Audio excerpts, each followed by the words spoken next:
Esther, chapitre 8, versets 11 à 17.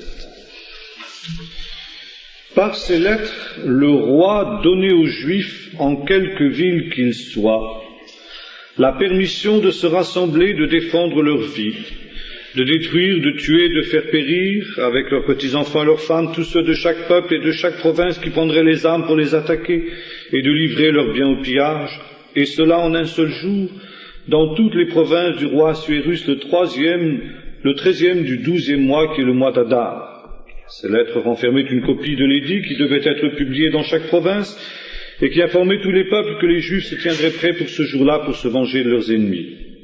Les courriers, montés sur des chevaux et des mulets, partirent aussitôt, et en toute hâte, après l'ordre du roi, l'édit fut ainsi publié dans Suse, la capitale. Mardochée sortit de chez le roi, avec un vêtement royal bleu et blanc, une grande couronne d'or, un manteau de byssus et de pourpre. La ville de Suse poussait des cris et se réjouissait. Il n'y avait pour les Juifs que bonheur et joie, allégresse et gloire. Dans chaque province et dans chaque ville, partout où arrivait l'ordre du roi et son édit, il y eut parmi les Juifs de la joie et de l'allégresse, des festins et des fêtes. Et beaucoup de gens parmi les peuples du pays se firent juifs par la crainte qu'ils avaient des Juifs.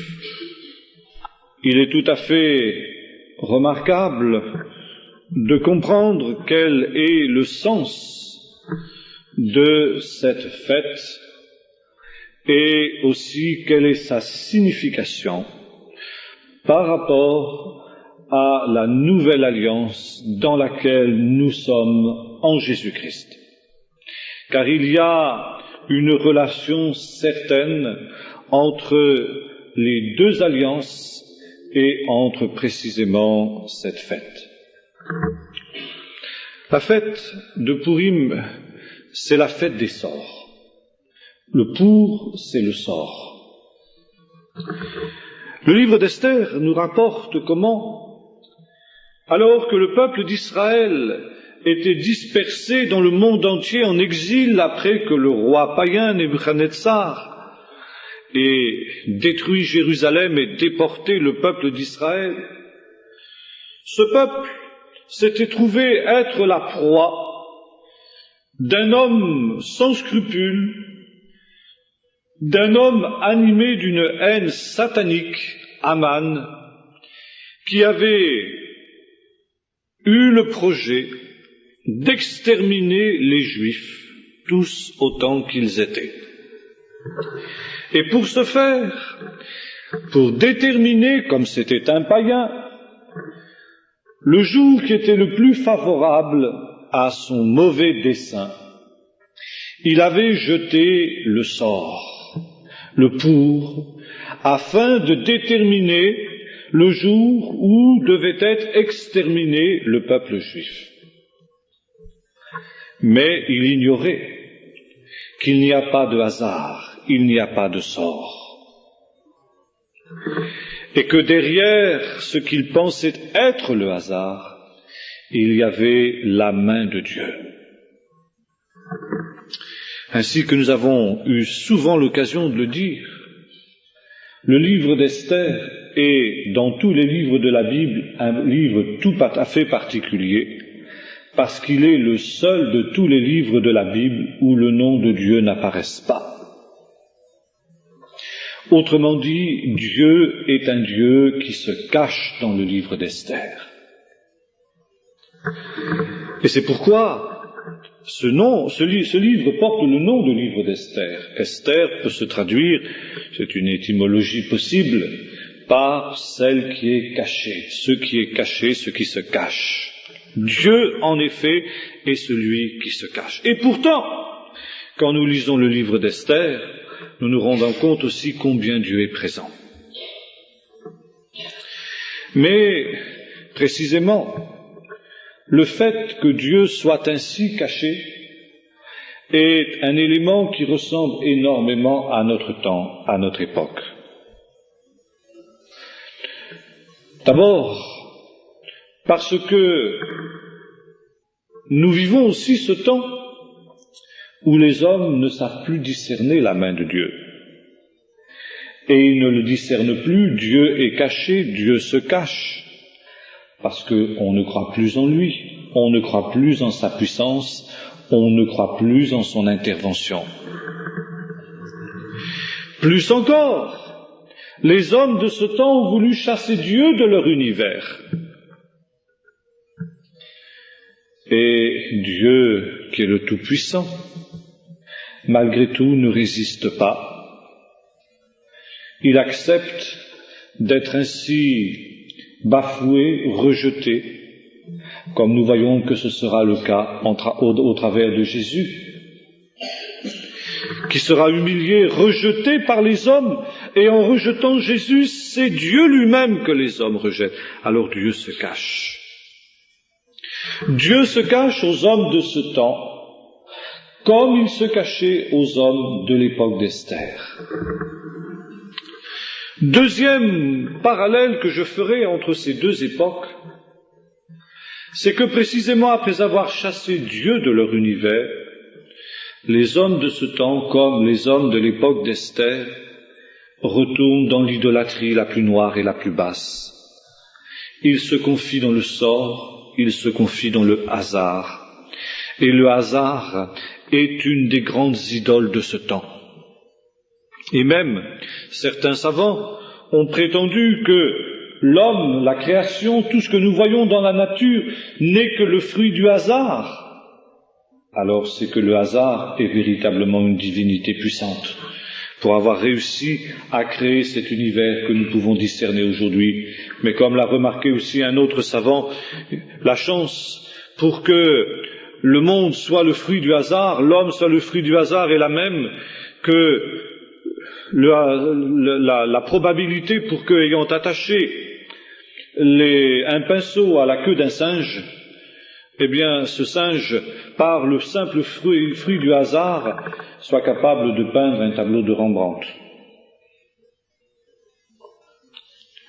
En effet, cet homme impie, cet homme méchant qui était Haman, et qui a les caractéristiques de l'homme moderne, ne savait pas qu'au moment où il jetait le sort, il ne savait pas que derrière ces sorts, il y avait la main du Dieu vivant, du Dieu qui n'était pas visible à son esprit retors, à son esprit qui le rejetait, mais que ce Dieu-là, il était quand même présent dans l'histoire, et ce Dieu-là, il allait intervenir et en fin de compte avoir raison de lui, et en même temps que ce Haman le méchant allait devoir reconnaître sa toute-puissance.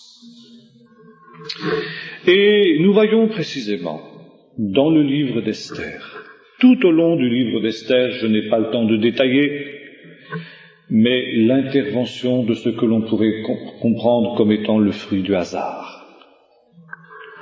Par hasard, alors que Mardochée avait dénoncé un complot contre le roi Assuérus, par hasard,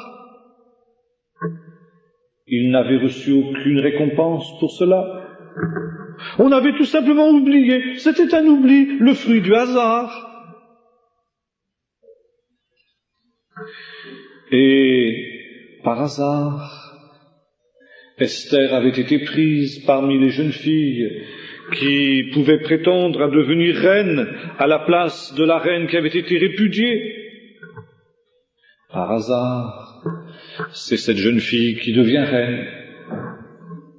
Et il se trouve que par hasard, elle était juive. Le roi ne le savait pas.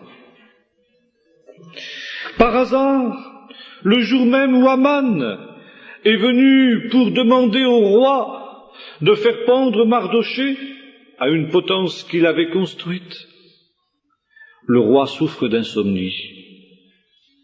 Vous allez me dire, c'est rien de plus banal. On comprend qu'un roi qui avait de telles responsabilités puisse de temps en temps souffrir d'insomnie. Et comme il n'a rien à faire, ce roi, il cherche un somnifère sûrement, il fait venir des scribes pour qu'ils lui lisent le livre des chroniques, c'est-à-dire le livre dans lequel sont répertoriés tous les événements du royaume. C'est sûr que comme somnifère, ça doit être radical. Mais là, le somnifère n'opère pas, et soudain on lit, par hasard, L'épisode où Mardochée, justement, avait dénoncé le complot contre le roi. Et le roi s'interroge, dit, mais est-ce qu'il est mentionné que pour avoir fait cela, Mardochée a reçu une récompense? Non, il n'a reçu aucune récompense. Ah, c'est pas normal, ça, dit le roi. Il faut que nous réparions cette injustice. Et par hasard, juste à ce moment-là, c'était le matin, Aman, à la première heure, venait pour demander l'exécution de Mardochée. Et le roi dit, tu tombes bien, le hasard t'amène bien, Aman. Mon conseiller, tu vas me dire ce qu'il faut faire à un homme que le roi veut honorer.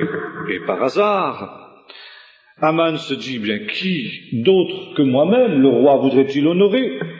Et alors il en rajoute, voilà ce qu'il faut faire, il faut le promener sur le cheval du roi, il faut proclamer, il faut le vêtir d'un vêtement royal, il faut proclamer que c'est ainsi que le roi veut honorer, fait pour quelqu'un qui veut honorer, que ce soit un grand personnage qui marche devant. Très bien, dit le roi, fais cela pour Mardochée le juif qui est assis à la porte du roi. Le hasard.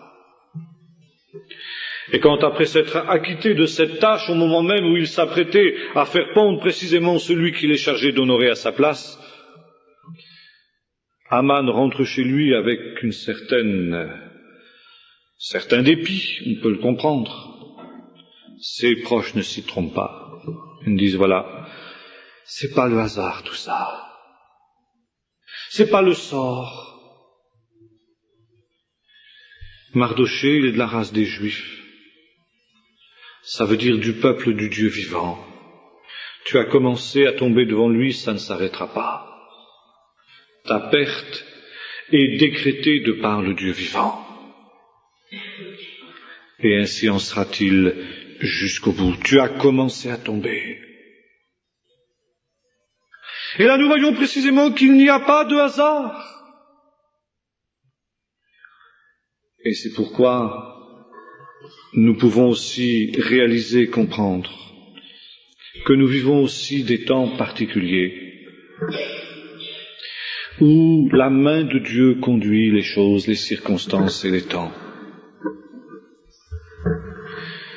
Nous avons vu que cette fête de Pourim, qui rappelle cette grande délivrance, au cours de laquelle finalement ce sont ceux qui en voulaient au peuple de Dieu qui ont subi le sort qu'ils pensaient leur faire subir. Et le peuple d'Israël est passé des ténèbres à la lumière, de la perdition au salut, de la détresse à la joie. Et Pourim, c'est la fête du salut. C'est pourquoi il nous est dit, à la fin du livre, que c'était une prescription perpétuelle pour le peuple d'Israël d'avoir à garder cette fête d'année en année. Et les rabbins sont allés jusqu'à dire que dans l'éternité, dans la gloire, quand le Messie serait venu, on continuera pendant toute l'éternité à se souvenir de la fête des Pourim et à la célébrer. Et c'est précisément ce même jour que les nouveaux ennemis d'Israël ont eux aussi été mis hors d'état de nuire. Ceux qui avaient pensé exterminer le peuple de Dieu se sont trouvés privés de leurs moyens, de leur puissance et de leur pouvoir. Or, ce qui est intéressant aussi de remarquer, c'est que quand nous regardons l'histoire d'Israël, nous nous rendons compte que le mois d'Adar, le mois où a eu lieu cette grande délivrance, ce grand salut de Pourim, est aussi un mois où il y a eu d'autres délivrances. C'est vraiment le temps de la délivrance, le temps du salut. Le premier événement qui s'est produit à cette époque-là, c'est la naissance de Moïse. Moïse qui devait être le libérateur d'Israël. C'est dans ce mois où, beaucoup plus tard, Dieu devait intervenir pour libérer son peuple d'Aman, que Dieu a suscité Moïse, celui qui devait libérer Israël de l'esclavage du Pharaon. Et puis, la veille du jour de Pourim, de l'année 161 avant Jésus-Christ, a eu lieu un autre très grand miracle dans l'histoire d'Israël. Ce jour-là, une formidable armée syrienne, conduite par le général Nicanor, a tenté d'écraser la petite armée juive qui voulait défendre le peuple d'Israël, soucieux de rester fidèle à Dieu. Et Nicanor et le roi qui l'envoyait étaient absolument certains qu'il ne ferait qu'une seule bouchée de cette petite armée juive. Et le grand miracle a été que cette petite poignée de révoltés a réussi à mettre en fuite cette immense armée ennemie. Et non seulement cela, mais le général Nicanor lui-même a trouvé la mort dans cette bataille. Et tous les ans, la veille de Purim, les Juifs pieux célèbrent ce qu'on appelle Yom Nicanor, le jour de Nicanor. C'est intéressant de noter que c'est précisément ce jour-là que la garde républicaine de Saddam Hussein a été brisée.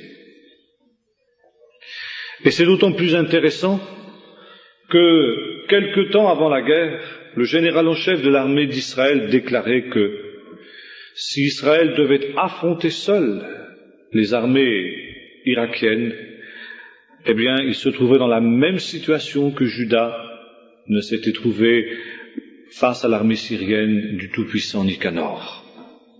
Dieu était intervenu à nouveau dans une délivrance.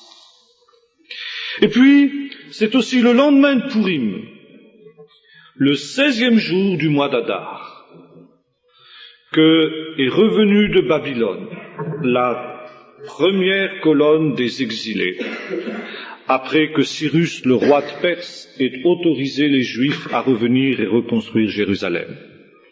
Et après avoir traversé le désert en plusieurs semaines, venant précisément de Babylone, d'Irak, les premiers exilés, sous la direction du prince de Juda, Sheshbazzar, ont atteint Jérusalem le 16e jour du mois d'Adar, le lendemain de Purim.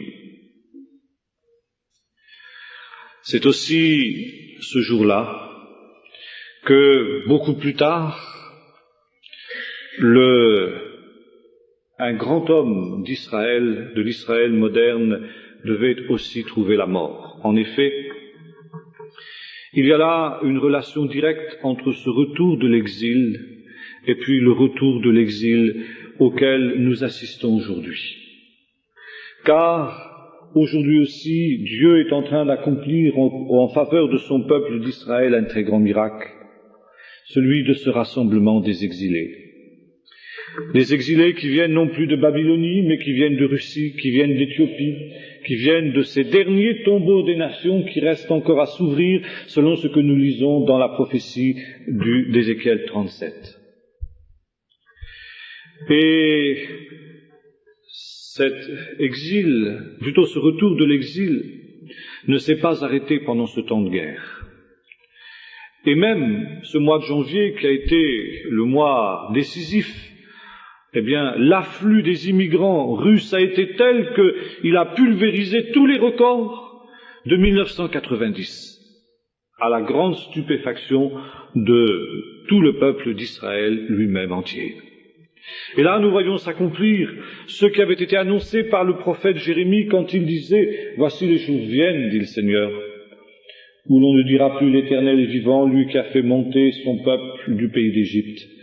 Mais l'Éternel est vivant, lui qui a fait monter son peuple du pays du Nord et de tous les pays dans lesquels je l'avais dispersé. » Mais c'est là qu'intervient précisément l'histoire d'un homme qui a été une sorte de visionnaire, envoyé par Dieu, utilisé par Dieu à son insu, qui se nommait Yosef Trumpeldor.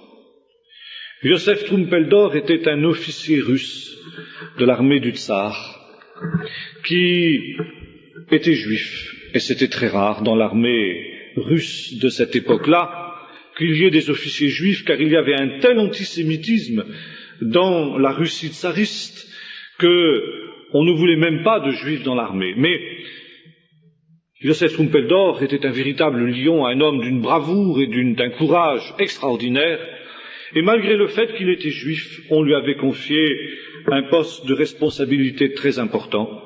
Et c'est à ce poste de responsabilité qu'il avait perdu un bras dans le siège de Port Arthur en 1905 en luttant contre les Japonais.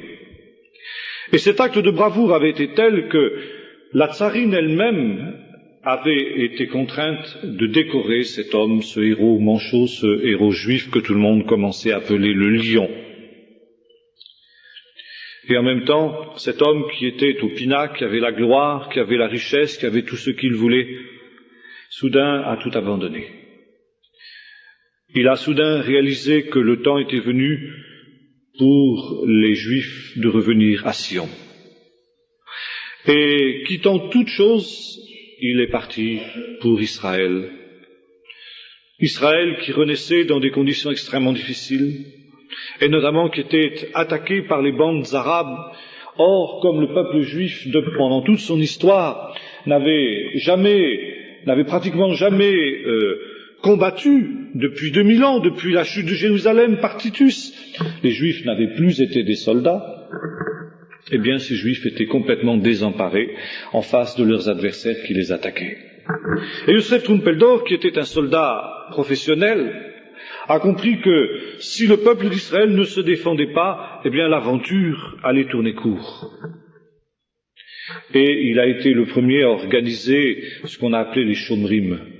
La Shomer Hatzaïr, ça n'a rien à voir avec la Shomer, la revue que nous avions fondée en son temps, n'est-ce pas? Ça veut dire les gardiens. Et bientôt, Yosef Trumpeldor est devenu la terreur des Arabes, auquel il s'est opposé. Et là-dessus a éclaté la Première Guerre mondiale. Yosef Trumpeldor a mis ses Shomrim à la disposition du gouvernement britannique, mais qui n'avait pas confiance du tout dans ses soldats juifs, et qui les a, en quelque sorte, placés pour faire le ravitaillement des troupes britanniques qui étaient en première ligne au moyen de mules.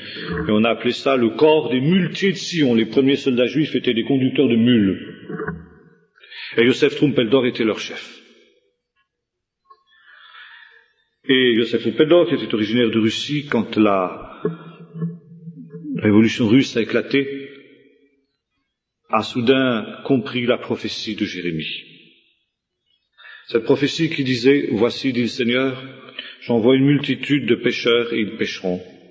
Et ensuite j'envoie une multitude de chasseurs et ils vous chasseront de toutes les cavernes et de toutes les fentes des rochers. » Et Yosef Trumpeldor, la guerre terminée, est retourné en Russie et il a rassemblé les principaux responsables de la communauté juive de Russie. Il leur a dit, voilà, maintenant c'est le moment. Le Seigneur m'envoie comme un pêcheur pour vous dire, venez. Vous savez, un pêcheur c'est comme ça, il attire les poissons, mais les poissons ne sont pas obligés de venir. Le chasseur c'est le contraire. Là, il ne demande pas au gibier ce qu'il veut ou ce qu'il ne veut pas. Il le chasse. Et Yosef Trumpeldor dit, voilà, c'est le moment des pêcheurs maintenant. Revenez.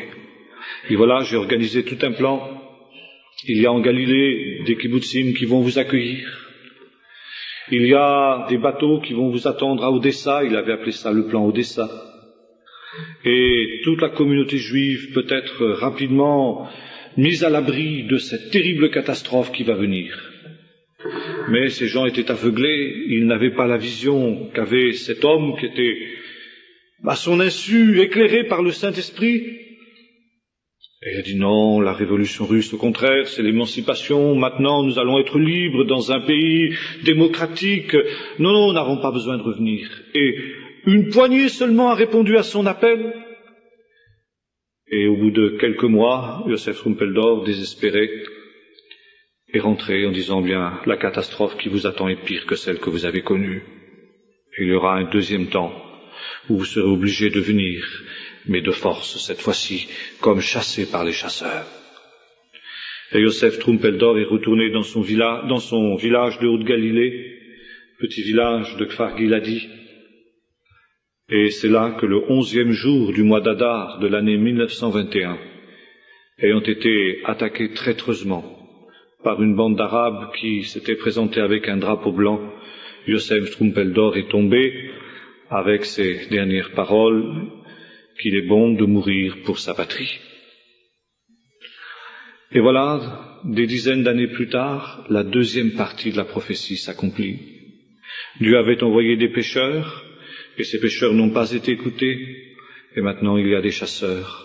À nouveau dans ce mois d'Adar, des foules et des multitudes chassées de toutes les cavernes et de toutes les fentes des rochers, des multitudes de Juifs reviennent en Israël, parce que c'est aussi le temps de la délivrance. Voici les jours viennent, dit le Seigneur, où on ne dira plus l'Éternel est vivant, lui qui a fait monter les Juifs du pays d'Égypte, mais l'Éternel est vivant, lui qui a fait monter les enfants d'Israël du pays du Nord et de tous les pays où je les avais dispersés. Il y a toute une corrélation entre ces événements, il y a toute une relation, ça n'est pas le fruit du hasard, pas plus que ce n'était le fruit du hasard à l'époque d'Esther, pas plus ces événements que nous vivons aujourd'hui et que nous vivons déjà depuis des dizaines d'années ne sont le fruit du hasard, c'est un plan cohérent de Dieu qui doit culminer par quoi? Qui doit culminer par le retour de Jésus, par la venue du Seigneur. Et c'est pourquoi il y a une question qui se pose maintenant. Parce que ce hasard, il joue au niveau plutôt cette absence de hasard, cette main de Dieu qui agit pour la libération, pour le salut, est quelque chose qui agit en faveur de son peuple, en faveur de l'humanité tout entière, mais qui agit aussi dans chacune de nos vies. Peut-être que certains ne se rendent pas compte qu'il y a aussi la main de Dieu dans leur vie, jusqu'à ce jour. Et que s'ils sont là cet après-midi, ça n'est pas le fruit du hasard non plus. Ils pensent qu'ils sont là par hasard. Mais ça n'est pas le hasard. C'est la main de Dieu. D'une action de Dieu qui a été cachée dans votre vie peut-être jusqu'à ce jour, mais qui, comme c'était le cas à la fin du livre d'Esther, devient maintenant manifeste, devient révélée. Et si le Seigneur vous a conduit jusqu'à ce jour dans ce lieu, et si maintenant il vous permet d'entendre ces choses et de réaliser que le Seigneur est à l'œuvre, c'est parce qu'il veut aussi votre salut, il veut aussi vous faire passer des ténèbres à la lumière, il veut aussi vous faire passer de la mort à la vie. Et enfin, il y a un dernier point sur lequel j'aimerais insister avant de terminer. Vous savez, il nous est dit que Aman le méchant a été élevé pour Mardochée. Et là, il y a un grand symbole. Aman était un homme impie, un méchant, et il a connu le sort qu'il méritait. Mais précisément, le salut de Dieu, c'est aussi une exécution du même type. Sur un bois. Mais cette fois-ci, ça n'est plus un coupable, ce n'est plus un méchant, c'est le juste, c'est l'innocent, c'est le Fils de Dieu, c'est Jésus qui est élevé. Jésus avait dit, lorsque j'aurai été élevé de la terre, j'attirerai tous les hommes à moi. Et on pourrait se dire, mais c'est un jeu de circonstances, c'est le hasard qui a conduit Jésus à la croix. Il a eu la mauvaise fortune de tomber sur des gens qui ont comploté contre lui. Il a eu la mauvaise fortune d'avoir au milieu de lui un traître qui est allé le vendre. Il a eu la mauvaise fortune de se trouver dans le jardin de Gethsémanée juste au moment où cet homme arrivait avec les soldats pour l'arrêter. Il a eu la mauvaise fortune de tomber sur une foule qui a préféré Barabbas à Jésus. Oui, il y a un jeu de circonstances, un hasard qui a conduit Jésus à la croix. Non, nous dit la Bible, ça n'est pas le hasard. C'était la main de Dieu, c'était le plan de Dieu, c'était conduit par Dieu. Pourquoi? Pour votre salut. Pour qu'il en soit comme il en avait été pour le livre d'Esther, à l'époque du livre d'Esther pour le peuple d'Israël, que vous puissiez passer des ténèbres à la lumière, que vous puissiez passer de la mort à la vie, de la perdition au salut, parce que Jésus est mort à votre place.